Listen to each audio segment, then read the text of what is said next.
আমি সেই দূরের ইদারা থেকে জল নিয়ে আসবো আর উনি জল খেয়ে আমায় উদ্ধার করবে না? গিন্নি, তৃষ্ণার্তকে জল নিয়ে এত কথা শুনিও না, তাহলে নরকেও স্থান হবে না। এখানে আমি কোন স্বর্গে আছি যে নরকের ভয় দেখাচ্ছ? এখন এই জল খেয়ে মুখটা বন্ধ করো। আমি আবার কি মুখ করলাম? আরে তোমার মুখ দিয়ে তো আগুন বেরোচ্ছে গিন্নি। আমার জল খাওয়ার ইচ্ছেটাই চলে গেল। অনেক নাটক হয়েছে, এবার জল খেয়ে আমার স্বর্গে যাওয়ার ব্যবস্থা করো।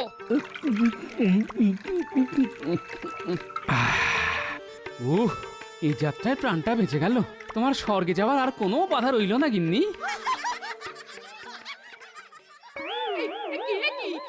কলসি জল একাই খেয়ে নিলে?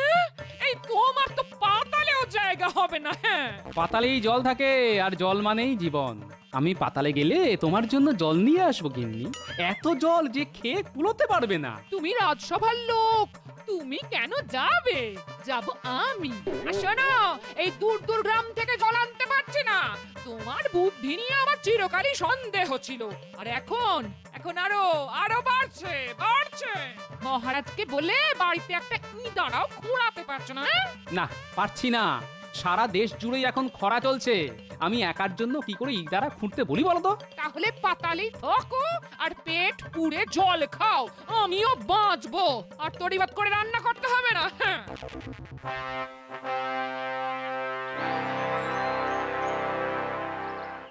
কি আজ এত কম পথ কেন? রান্নার দাসে আসেনি? আসবে না কেন? তো জল না থাকলে রান্নাটা হবে কোথা থেকে? এত দাসী তারা কি করছে? তারা জল নিয়ে আসতে পারেনি? সবাইকে তাড়িয়ে বসে বসে মাইনে নেওয়া চালাকি হচ্ছে। তুমি নবাব হয়ে জানো না রাজ্যে জলের হাহাকার চলছে? আমাকে সব জানতে হবে এমন কোনো কথা নেই। আজ আর খাওয়ার রুচি নেই। আরে জলটা তো খাবে, নইলে বদ হজম হবে। এটা জল না নর্দমা থেকে নিয়ে আসা হয়েছে? এত ঘোলা জল? আমি নবাব না গোলাম? এটাই সবাই খাচ্ছি। পরিষ্কার জল কোথায় পাবো? সব তো শুকিয়ে গেছে। এতটুকু জল নেই কোথাও জাহাপানা। এই জল খাওয়ার চাইতে বিষ খাওয়া ভালো। জলের ব্যবস্থা না করা পর্যন্ত আমি আর জলই ছোবো না, এই আমি বলে রাখলাম। জাহাপানা, জলের খবর আমি কোথা থেকে পাবো? আপনার উজির কি কিছুই জানে না? এটা মন্দ বলনি তো।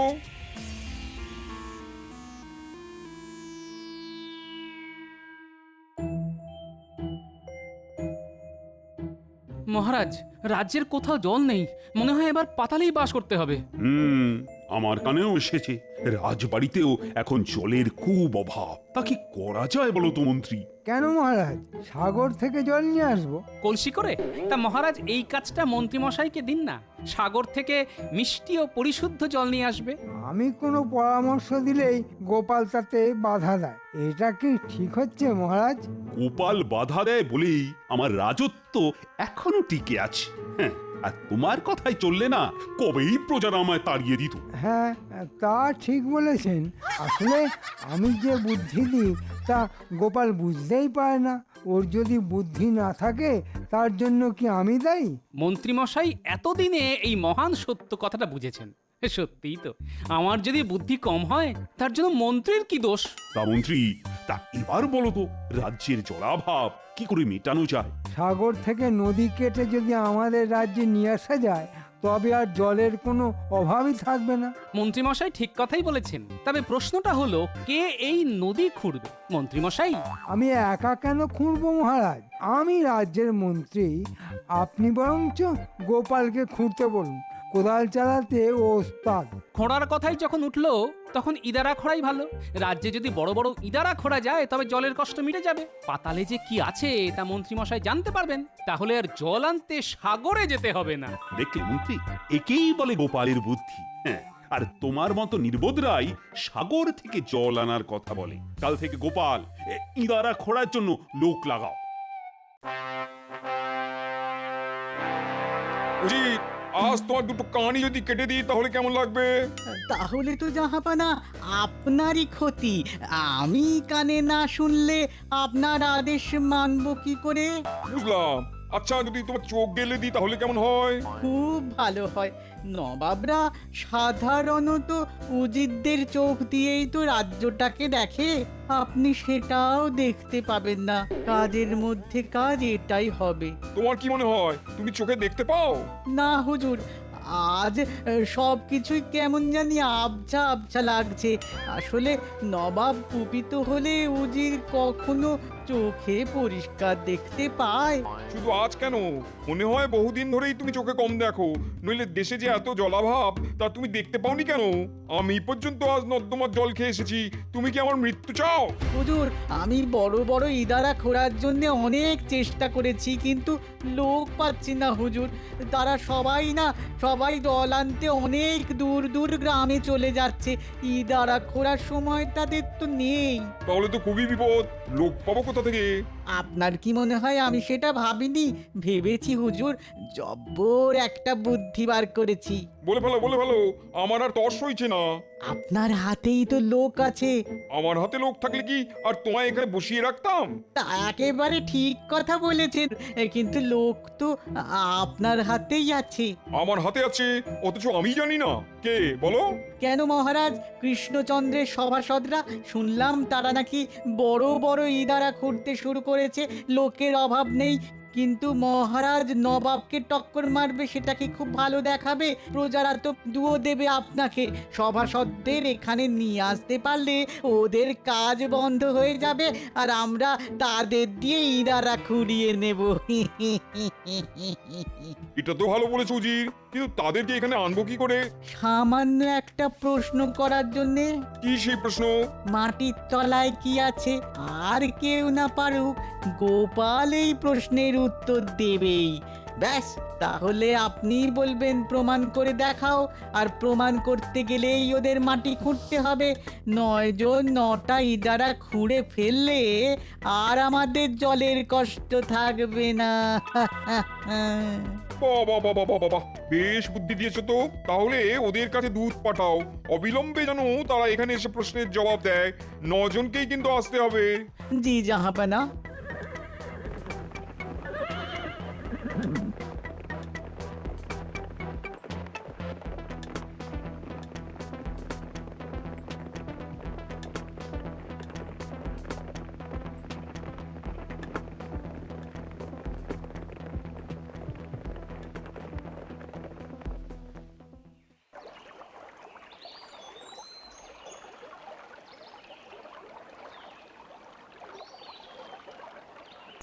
মন্ত্রী, তাহলে আশা করতে পারি তো আজ থেকেই ইদারা খোঁড়ার কাজ শুরু হয়ে যাবে? আগে মহারাজ সব প্রস্তুত, কিন্তু গোপাল যেন এই কাজে হাত না দেয়।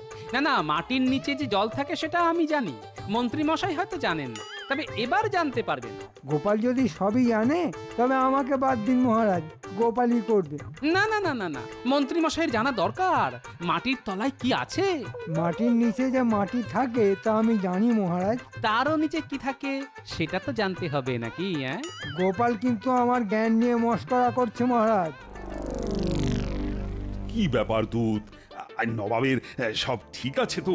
আগে তা ঠিক আছে, কিন্তু নবাবের মাথায় একটা প্রশ্ন এসেছে। তার উত্তর খুঁজতেই তিনি আপনার নবরত্ন সভার সবাইকে দরবারে তলব করেছেন, এবং আজই। হ্যাঁ, আজই? তা তো হবে না। মানে আজ থেকে আমার এখানে ইদারা খোঁড়ার কাজ শুরু হবে, তা আজ কিভাবে যাব? তা তো জানি না মহারাজ, তবে নবাবের আদেশ কখনো এদিক ওদিক হয় না। আজ মানে আজ। ও গোপাল, কি করা যায় বলো তো? আমার মনে হয় নবাব জিজ্ঞেস করবেন আমরা সবাই কুশলে আছি তো। এই, আমি তোমাকে প্রশ্ন করছি, তুমি থামো। যে আজ্ঞে মহারাজ। মন্ত্রী, তুমি আজই নবাবের কাছে যাওয়ার ব্যবস্থা করো। তাহলে ইঁদারা খোঁড়ার কাজ কিভাবে হবে? আমাদের পাতাল প্রবেশ ঘটবে, প্রজাদের কাছে আর মুখ দেখাতে পারবো না। তোমাদের ডেকে পাঠানোর জন্য আমি খুবই দুঃখিত। আসলে আমার মাথায় একটা প্রশ্ন এসেছে, এখানে কেউ তার উত্তর দিতে পারছে না। যদি তোমরা পারো তবে খুবই উপকৃত হই। হুজুর, আপনি আমাদের প্রশ্ন করবেন তাতে আমাদের কষ্ট হবে কেন? এমন কোনো প্রশ্ন নেই যার উত্তর আমার অন্তত জানা নেই। বাহ, চমৎকার। আচ্ছা বলো তো, মাটির তলায় কি আছে? এটা কোনো প্রশ্ন হলো হুজুর? মাটির তলায় মাটি থাকে, আর কি থাকবে? এই কে আছিস? মন্ত্রীকে বাইরে বের করে রাখ।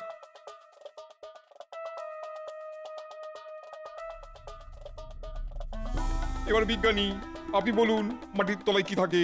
মাটির তলায় কেন হুজুর? খনিজ পদার্থ থাকে। এই বিজ্ঞানীকে ধরে রাখ।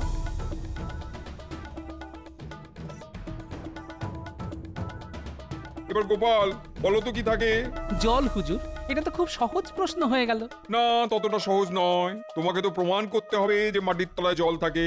হুজুর, মাটি খুঁড়লেই তো তা প্রমাণিত হয়ে যাবে। সেটা বোঝার মতো বুদ্ধি আমার আছে, কিন্তু তোমাদের তা খুঁড়ে দেখাতে হবে যে মাটির তলায় জল পাওয়া যায়। হ্যাঁ হ্যাঁ, তাই করে দেখাতে হবে, তাই। হ্যাঁ, তাহলে এদের মাটি খোঁড়ার ব্যবস্থা করা হোক। হ্যাঁ তাই করো। শোনো গোপাল, যদি জল না বের করতে পারো তবে কিন্তু তোমাদেরও বন্দি করে রাখা হবে আজীবন। উজির, এদের খাওয়া দাওয়ার ব্যবস্থা করো। কাল থেকেই ওদের মাটি খোঁড়ার কাজে লাগিয়ে দাও। আমাদের দিয়ে মাটি খোঁড়াবেন? খুব ভালো কাজ হুজুর। এই বুদ্ধি নিশ্চয়ই উজির সাহেবের দেওয়া। হুজুরকে এত ভালো বুদ্ধি আর কে দেবে? তুমি?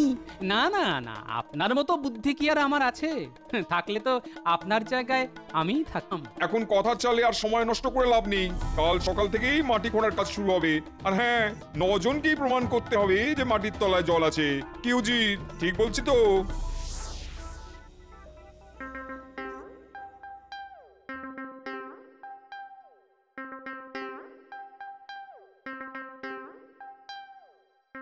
ওই বাপরি, এত খাবার! গোপালের ভুঁড়ি তো আজ আর নড়তেই পারবে না। না, খেয়ে দে তুমি নাক ডাকাও। আমরা চললাম মাটির তলায় কি আছে তা দেখতে। তাহলে তো ভালোই হতো মন্ত্রী মশাই, কিন্তু আমি না গেলে তো সারা জীবন আপনাকে এখানে বন্দিই থাকতে হবে। মহারাজও কিছু করতে পারবেন না। আমাকে বন্দি করা অত সহজ নয়। এক সময় যা তরোয়াল খেলতাম না, এক মহান রাজা আমাকে তার সেনাপতি করেছিল। এই কথা আমি নিজের মুখে কোনোদিন তোমাদের বলেছি? আচ্ছা, এখন কি দিয়ে বললে? মুখ দিয়ে না কান দিয়ে? মহারাজ যে কি করে তোমাকে সহ্য করে তা কি জানি বাবা। কেন সহ্য করে তা এখন বুঝবে। তবে তোমাকে উদ্ধার করা মনে হয় আমার পক্ষে সম্ভব নয়। তা করবে কেন? আমি এখানে বন্দি হলে তোমারই ভালো, তুমি মন্ত্রী হবে। তোমার বকবকানি বন্ধ করো। খাওয়া হয়ে গেছে, এবার জলের খোঁজ করো। তেষ্টায় ছাতি একেবারে ফেটে যাচ্ছে। কেন? তোমার বুদ্ধি না থাক, মুখে তো মধুর বচন আছে, তাই দিয়ে জল আদায় করো। কে আছো? আমাদের একটু জল খেতে দাও, তেষ্টায় ছাতি ফেটে যাচ্ছে যে। নবাবের আদেশ আছে, খাবার পর জল খেলে ঘুম পেয়ে যাবে, তাই জল তোমরা পাবে না। আচ্ছা, বুঝলাম কেন আমাদের দিয়ে ইদারা খোঁড়াচ্ছে। তার মানে এখানেও জলের কষ্ট। তবে এই অপমান হজম করার লোক গোপাল নয়। নবাবকে এর জন্য আমার কাছে ক্ষমা চাইতে হবে। এই চেষ্টা নিয়ে মাটি কাটা যায়? তার উপর কি প্রচন্ড গরম, কি রোদের তেজ! এর থেকে তো কারাগারে থাকাই ভালো ছিল। ঠান্ডায় ঠান্ডায় থাকতে পারতাম, জল না হয় নাই খেতাম। আপনি কি ছোটবেলায় উঠছিলেন মন্ত্রী মশাই? এতদিনের কথা কি মনে থাকে গোপাল? আরে একটু জল না পেলে তো আর পারছি না। এতটুকুতেই কাইল হয়ে পড়লে গোপাল? এখনো তো জলের সন্ধান পেলাম না। শুধু মাটি আর মাটি। আমি ঠিকই বলেছিলাম, মাটির তলায় মাটি থাকে। মাটির তলায় মাটি, তার নিচে মাটি, তারও নিচে মাটি, তারপর জল। তোমার কথার ওপর না আমার আমার কোনো বিশ্বাস নেই। কেন যে জল বলতে গেলে কে জানে। এখন মাটি কোপাও কোপাও। না, এটা জল দেবে না। থুতু গিলে জীবন ধারণ করতে হবে, নইলে কারাবাস। উফ, আমাদের কষ্টটা যদি মহারাজ জানতে পারতো। উপ উপ, কি হতো? মহারাজ কি মাটি কোপাতো? না না, নবাবকে বলে আমাদের একটা ব্যবস্থা তো করতে পারতো। না, সে গুড়ে বালি। আমাদের কাজ আমাদেরই করতে হবে। হ্যাঁ, অনেকটা খুঁড়ে ফেলেছি।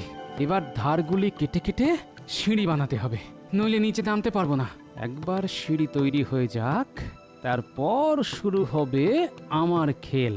কত ধানে কত চাল তা আমিও দেখে নেব।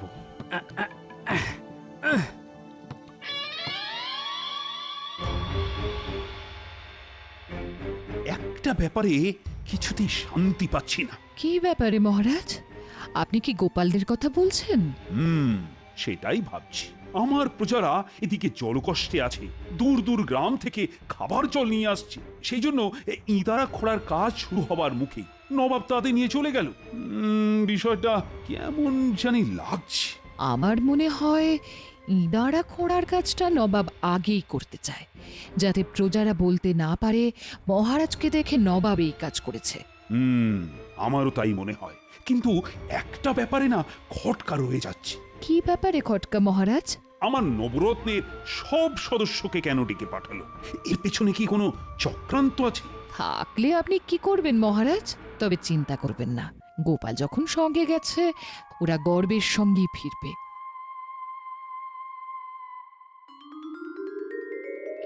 নিচে জল দেখা যাচ্ছে, বেশ টলটলে। এত নিচের জল কখনো খারাপ হতে পারে না। নবাবকে তাহলে প্রমাণ দেওয়া গেল, তবে এমন প্রমাণ যা নবাব কল্পনাও করতে পারবে না। কই হে উজির, প্রমাণ চোখের সামনেই আছে, শুধু নবাবকে নিজের চোখে দেখতে হবে। কি হলো কি? এই ভর দুপুরে কাজ ফেলে দিয়ে এত চিৎকার কেন? চিৎকার করব না তো কি করব? পাতালে ঘুমাবো? তা মাটির তলায় কি আছে তা জানা গেল? জানা গেল মানে নিজের চোখে দেখে এসেছি। তবে চলো চক্ষু কর্ণের বিবাদ ভঞ্জন করে আসি। না না উজির মশাই, আগে নবাব, তারপর তার সহচররা। আমি তো সেটাই নিয়ম বলে মনে করি। আরে ছাড়ো তোমার নিয়ম, আমি নিজে গিয়ে দেখবো, তারপর নবাব যাবেন। আমি কিন্তু নবাবকে এই কথা বলতে বাধ্য হব। যাও যাও গিয়ে বলো আমি আগে যাব, তারপর নবাব। এই বুদ্ধি তো আমিই দিয়েছিলাম নাকি? নবাব সেটা দেখুক। আমার বুদ্ধি যে বিফলে যায় না সেটা নবাবকে বোঝাতে হবে। তবে যাও, নবাবকে যা বলার তা আমিই বলবো। তোমার যা খুশি বলতে পারো, আমি নিচে চললাম। আপনার যা ইচ্ছে। সিঁড়ি কাটা আছে একদম নিচ পর্যন্ত, শেষে টলটলে জল।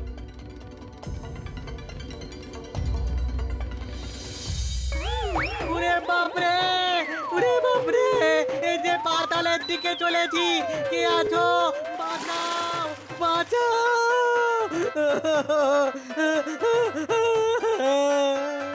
বুঝেছি বুঝেছি, এতদিনে জল পেয়ে বাঁচলে তাই তো? আমি এক্ষুনি নবাবকে খবর দিচ্ছি। উজিরটা গেছে, এবার নবাবের পালা।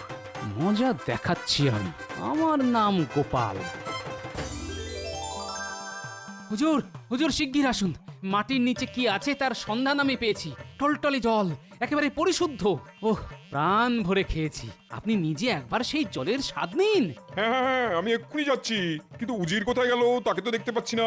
উজির সাহেব তো জল খাচ্ছে, ইদারা নিচে নেমে গেছে। কতবার বললাম নাববেন না নাববেন না, আগে নবাবকেই জল খেতে দিন। তো আমার কথা শুনলই না, উল্টে বলল ছাড়ো নবাবের কথা, চাচা আপন প্রাণ বাঁচা বলে ইদারা সিঁড়ি দিয়ে নিচে নেমে গেল। বড্ড পাওয়ার বেড়েছে উজিরের, এবার ওর কানটাই কেটে নেবো। যাকে আমার আর তস হচ্ছে না, তাড়াতাড়ি চলো। কতদিন পরে ভালো জল পান করব।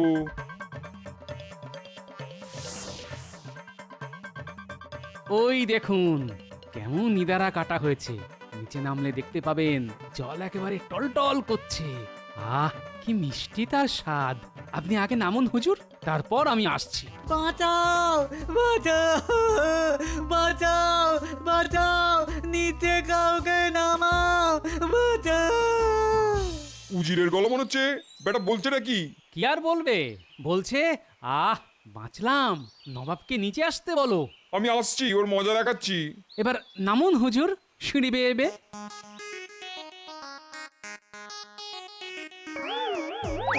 বাঁচাও বাঁচাও বাঁচাও। যাক, এতক্ষণে প্রতিশোধ নেওয়া গেল।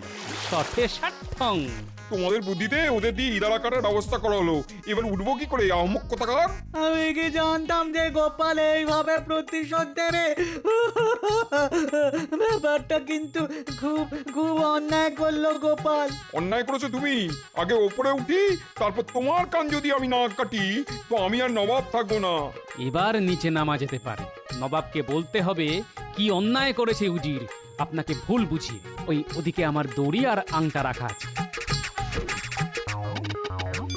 আংটাটা মাটিতে পুঁতে দড়ি ধরে নিচে নেমে দেখি নবাব আদপেই শিক্ষা পেয়েছে কিনা।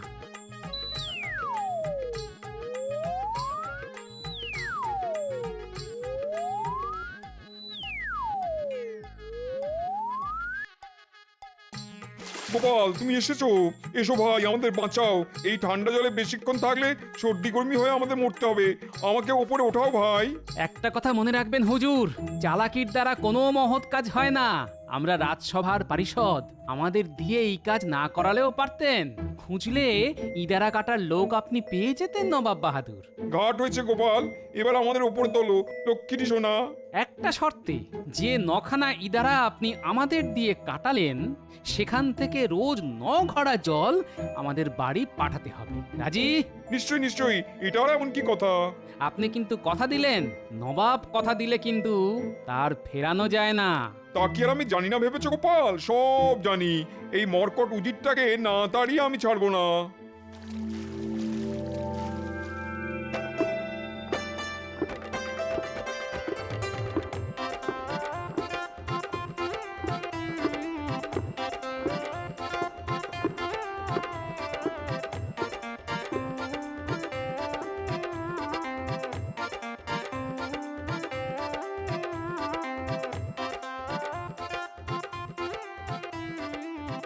গিন্নি, ও গিন্নি, আরে দেখো তোমার জন্য কি এনেছি।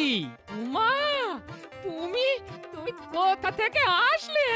আমি তো ভেবেই সারা। পাতাল থেকে জল নিয়ে এসেছি গিন্নি। তোমায় আর কষ্ট করে দূরগ্রাম থেকে জল আনতে হবে না। রোজ 9 ঘড়া জল তোমার ঘরে পৌঁছে যাবে। কে পাঠাবে গো? স্বয়ং নবাব।